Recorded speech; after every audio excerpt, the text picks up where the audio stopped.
एक कदम ईश्वर की ओर। उत्पत्ति प्रकरण 64वां सर्ग। भोग्य की विचित्र शक्तियों के आविर्भाव का निरूपण तथा भोक्ता की जीवित्व प्राप्ति के क्रम का वर्णन। श्री वशिष्ठ जी ने कहा, वत्स श्री रामचंद्र जी, जो यह घटव्यापी स्वयं प्रकाश, कारणों का भी कारण, महामहिमाशाली, विशुद्ध, जन्म और विनाश से रहित आत्मज्ञानानंद रूप परमात्मा है, शुद्ध चैतन्य स्वरूपी इस परमात्मानंद से अनेन जीवेना आत्मनानुप्रविश्य नाम रूपे व्याकरवाणी, इस श्रुति से नाम रूप विस्पष्ट कर्ण रूप जगत सृष्टि से पहले जीवोपाधि लिंग समष्टि की उत्पत्ति से जीव उत्पन्न होता है। वह उपाधि की प्रधानता से चित्त कहलाता है, उससे यह जगत उत्पन्न हुआ है। श्री रामचंद्र जी ने कहा, भगवान, ब्रह्म होने के कारण अत्यंत अपरिच्छिन्नता रूप वृद्धि को प्राप्त स्वानुभव से वेद्य अद्वितीय ब्रह्म में छोटा सा जीव पूर्व सिद्ध ब्रह्मता से विरुद्ध पृथक सत्ता को कैसे प्राप्त होता है। श्री वशिष्ठ जी ने कहा, वत्स श्री रामचंद्र जी, यहाँ पर विशुद्ध व्यापक ब्रह्म है, जिसमें द्वैत प्रतीतियां असत है, जो असीम चैतन्य स्वरूप अविनाशी और आनंद स्वरूप है, एवं जो आत्मज्ञानी नहीं है उनके लिए उसका स्वरूप बड़ा भयंकर है। जैसे कि वृद्ध पुरुषों ने कहा है, स्पर्श योगो वै नाम दुर्दर्शः सर्वयोगिनाम योगिनो बिभ्यति यस्माद् भये भयदर्शिनः। मतलब यह स्पर्श योग सर्वयोगियों के लिए दुर्दर्श है, भय शून्य में भय देखने वाले योगी इससे भयभीत होते हैं। उसका जो सम परिपूर्ण शुद्ध चिन्ह रहित सत्य स्वरूप है, जिसका कि ज्ञानी भी निर्देश नहीं कर सकते, वह शांत परम पद है। उसी का मोक्ष होने तक उद्भव बीज की सत्ता होने से उदित हुआ सा उपाधि स्वभाव से जो चलन शक्त्यात्मक संवेदात्मक सत्य स्वरूप है, वह जीव शब्द से कहा जाता है। परम आदर्श रूप चिदाकाश में अनुभव रूप इन अनंत जगत जाल परंपराओं का प्रतिबिंब पड़ता है। हे श्री रामचंद्र जी, निर्मल चिदाकाश का प्राणाधीन चलनाध्यास होने से स्वाभाविक निष्क्रियता के छिप जाने पर जो अल्प संवेदन यानी परिच्छेद भ्रांति यानी अहम उदित होता है, वही जीव है। जैसे वायु का चलन स्वाभाविक है, वैसे अग्नि की उष्णता स्वाभाविक है और हिम की शीतलता स्वाभाविक है, वैसे ही आत्मा का जीवत्व भी स्वाभाविक है। चिदघन जो आत्म तत्व है, उसका स्वयं अपने स्वरूप से अपरिज्ञान के कारण जो अल्पज्ञान सा यानी ज्ञान स्वरूप की परिच्छिन्नता सी है, वही जीव नाम से पुकारा जाता है। जैसे अग्नि की चिंगारी अपने को उद्दीप्त करने वाले घी, तेल आदि की अधिकता से अपनी स्वाभाविक प्रकाशता को प्राप्त होती है, वैसे ही वही जीव क्रमशः वासना की दृढ़ता से अहंकारता को प्राप्त होता है। जैसे दर्शक पुरुष द्वारा अपने नेत्रों के गोचर न होने वाले आकाश भाग में दौड़ाया गया नेत्र जहाँ तक पहुँच सकता है, वहाँ तक नीलिमा नहीं देखता, जहाँ पर पहुँचकर आगे बढ़ने में असमर्थ होता है, वहाँ से आगे उसका मार्ग नीला न होने पर ही उसे नीला दिखाई देता है। वैसे ही अहंता से रहित भी जीव की अपने गोचर अपनी आत्मा में अहम भावना होती है। जैसे आकाश अपनी निबिड़ता से नीलिमा को प्राप्त होता है, वैसे ही अपने पूर्व संकल्प के संस्कार से जागृत हुई अपने में अध्यस्त इस इंद्रनील शिला के सदृश निबिड़ता से जीव अहंकार को ग्रहण करता है। वायु के स्पंद के समान स्फुरित हुआ अहम भाव आत्मा का दैशिक और कालिक परिच्छेद करता है तथा स्वयं संकल्पवश उसने देह आदि का आकार धारण कर रखा है।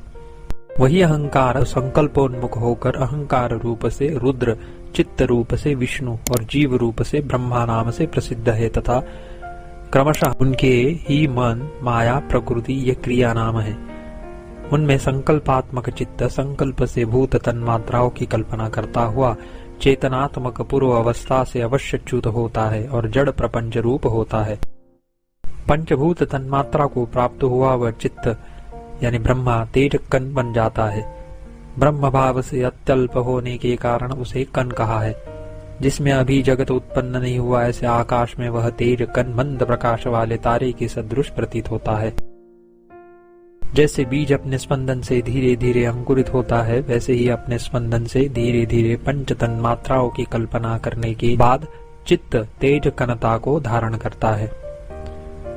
जैसे जल जमने के कारण हिम रूप से तथा ओले के रूप से घनता को प्राप्त होता है, वैसे ही अखंड नाम को प्राप्त हुआ वह तेज कण जिसके अंदर श्री ब्रह्मा विराजमान रहते हैं, पूर्व जन्म में मैं अंड हूँ यो अंड रूप से आत्म भावना करने से अंडता को प्राप्त होता है। कोई यानी जो उपासक नहीं है और पुण्यात्मा ही इस प्रकार दिव्य देह आदि की भावना से झटपट देव आदि की देह को प्राप्त होता है। देवादि देह जो अहम नहीं है उसमें अहम भाव रूप भ्रांति को प्राप्त होता है तथा गंधर्वों से या अन्य देवताओं से सुरक्षित अमरावती आदि नगरों में निवास करता है। कोई पापी पुरुष अपने संकल्प से स्वयं वृक्ष आदि स्थावर योनि को प्राप्त होता है। कोई पशु पक्षी आदि जंगम योनियों में प्राप्त होता है। कोई राक्षस पिशाच आदि खेचर योनियों में प्राप्त हो जाता है। अपने संकल्पानुसार सबको स्वतः ही तत्त योनियां प्राप्त होती है। सृष्टि के आदि में प्रथम उत्पन्न ही ब्रह्मा रूपी जीव जिसकी सूक्ष्म देह समष्टि रूप उपाधि है और अपने संकल्प से ही जिसकी उत्पत्ति हुई है, क्रमशः विरंचिका पद प्राप्त कर अपने संकल्प से अंड के भीतर जगत की सृष्टि करता है। पूर्व संकल्प के सत्य संकल्प ब्रह्मा की तादात्म्य उपासना से उत्पन्न हुए ये ब्रह्मा जिस पदार्थ का संकल्प करते हैं उसे तुरंत अपने सत्य संकल्पता रूप स्वभाव के कारण उत्पन्न हुआ ही देखते हैं। वे यानी ब्रह्म चैतन्य स्वभाव से सर्व कारणत्व और ब्रह्मत्व को प्राप्त हुआ है, पीछे संसार के कारण होकर कर्म के निर्माण में होते हैं। जैसे जल से फेन निकलता है वैसे ही चिदात्मा से स्वभावतः चित्त आविर्भूत होता है। जैसे नाव आदि की रस्सियों से जल से निकला हुआ फेन पीछे बंधता है, जल नहीं बंधता, वैसे ही पीछे जीव की देह बंधक कर्मों से बंधन को प्राप्त होता है। चिदात्मा बंधन में नहीं पड़ता। किसी कल्पना यानी रचना का मूल कारण संकल्प है। संकल्प के बिना रचना हो ही नहीं सकती।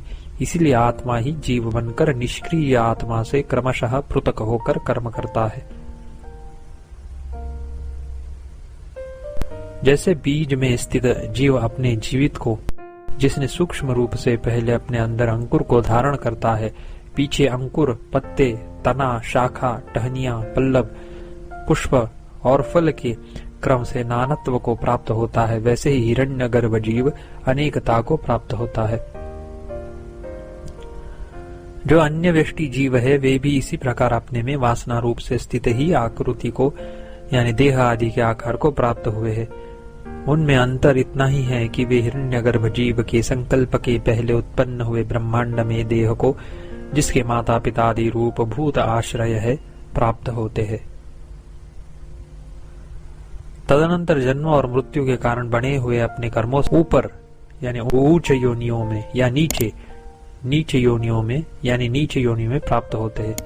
चित्त का जो स्पंदन है वह कर्म कहलाता है। सारांश यह कि इस लोक में चित्त का जो स्पंदन है वही शुभाशुभ रूप कर्म है, वही दैव भी कहलाता है और वही चित्त है। जैसे वृक्ष से उसके अवयव रूप शाखा, पत्ते, फूल, फल आदि पहले उत्पन्न होकर फिर होते हैं, वैसे ही कारणभूत ब्रह्म से चित्त स्पंद रूप शुभाशुभ कर्मवश भोक्ता रूप प्राणियों का समुदाय तथा उनके आधार और भोग्य भुवनों में फिर उत्पत्ति होती है। 64वां सर्ग समाप्त।